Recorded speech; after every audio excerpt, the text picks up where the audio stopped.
ነገር ግን የለበሰው ልብስ ሰላት ውስጥ እያለ ነጃሳ መሆኑ ትዝ ካለውስ ምን ያደርጋል ከተባለ ሁለት አማራጭ ነው ያለው። ያን ልብስ በቀላሉ አውልቆት ወደ ጎን በመጣል በቀረው ልብሱ አውረቱ ተሸፍኖ ሰላቱን መቀጠል የሚችል ከሆነ ያንን ልብስ አውጥቶ ይጠላዋል፣ ሰላቱን ይቀጥላል ማለት ነው።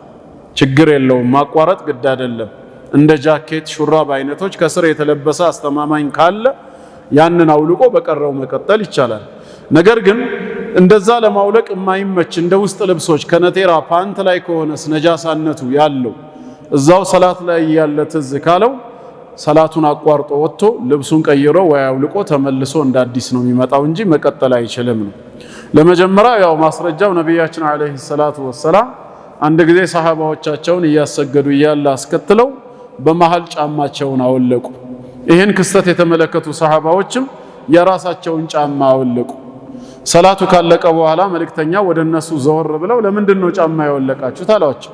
እርሶ ጫማ ሲያወልቁ ተመልክተን ነው ሲሉ እኔማ ጅብሪል አለይሂ ሰላም መጥቶ የለበስካቸው ጫማዎች ነጃሳ አለባቸው ብሎ ስለነገረኝ ነው አሉ። አሁን ከዚህ ምን ተረዳ? የለበሱት ጫማ ነጃሳ ኖሮበት ሰላታቸውን አቋርጠው ጫማውን አውልቀው እንደ አዲስ አልጀመሩ።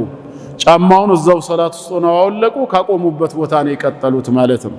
ዛሬም እንደዚሁ ማውለቅና በተቀረው ልብስ መቀጠል የሚቻል ከሆነ ያንን ነው የምንወስደው ማለት ነው። ካልተመቸ ግን ሰላት አቋርጦ መውጣት ነው።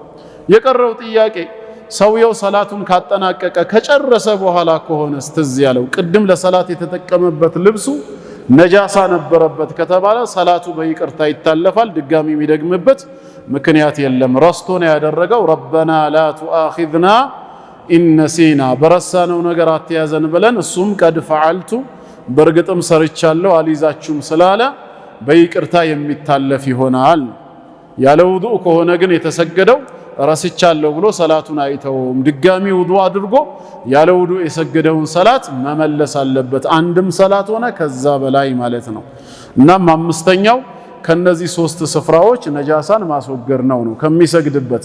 ለምሳሌ እንደዚህ በጣም ሰፊ የሆነ መስገጃ ላይ ይሆናል ምን ሰግደው ወይ ቤታችን ላይ እኛ ለሰላት የቆምነው እዚህ ጋር ነው። ወደ በሩ አካባቢ ጫፉ ላይ ግን ምንጣፉ ጋር ነጃሳ ቢኖርበትስ እኛ ምን ሰግድበትን ቦታ አይመለከትም ነው። እዛ ጋር ነጃሳ መኖሩ እዚህ ጋር ለመስገድ የተያያዘ ምንጣፍ ቢሆንም ሰላቱን አይከለክለንም ነው። እምትሰግድበት ባንተና በሱጁድ መሃል ባለው ግን ስፍራው ከነጃሳ የጸዳ ሊሆን ይገባል። ግልጽ ነው? ግልጽ ነው ወይ? እሺ አሸርጡ ሳዲስ ስድስተኛው መስፈርትስ ሰትሩል ዐውረቲ ዐውረት ወይም ሐፍረተ ገላን መሸፈን። አጅመዐ አህሉል ዒልሚ የእውቀት ባለቤቶች በጠቅላላ ተስማምተዋል። በምን ጉዳይ?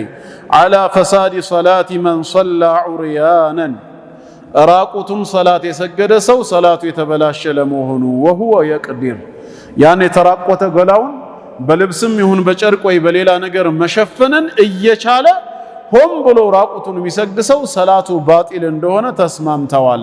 ምንም የሚሸፍንበት ከሌለው ግን ፈተቁላህ መስተጣዕቱም ነው እና አላህ እንደፈጠረው ለምን ሙሉ ራቁቱን አይሆንም? ሰላቱ መቅቡል ነው። በዛፍ ቅጠልም ይሁን በሌላውም እንኳን ካላገኘ ለማለት ነው። ወሐዱ ዐውረቲ ረጁሊ የወንድ ልጅ ዐውረት ሐዱ ገደቡ ዝቅተኛው መሸፈን ያለበት ሚነ ሱረቲ ኢለ ሩክበቲ ከእምብርት እስከ ጉልበት ያለው ከፊትም ከኋላም ማለት ነው።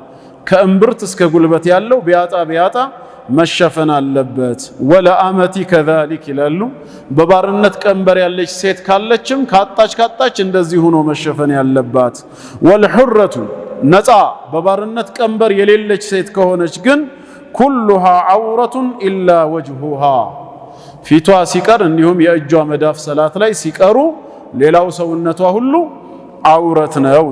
ወደሊሉ ይህንንም ልብስ ወይም ጌጥን ሰላት ወቅት ላይ መልበስ መያዝ እንዳለብን ማስረጃው ቀውሉሁ ተዓላ ያ በኒ አደመ ኹዙ ዚነተኩም ዐንደ ኩሊ መስጂድ አይ ዐንደ ኩሊ ሰላህ በየመስጂዱ በየሰላቱ ጌጦቻችሁን ልብሶቻችሁን ያዙ ጠብቁ ስለሚል ማለት ነው። ከተመቸን አሁን ባለንበት ሁኔታ ደግሞ ከሆነም በተሟላ መልኩ መልበሱ ነው የሚወደደው። ከእምብርት እስከ ጉልበት ተብሎ ከእምብርት በላይ ያለውን መክፈት አግባብ አይደለም። በተለይ በሌላ ሐዲስ በሰውየው በጀርባው ላይ ወለይሰ ዐላ ዓቲቂሂ ሸይእ ምንም ነገር የሌለበት ሆኖ እንዳይሰግድ ነው ያሉት።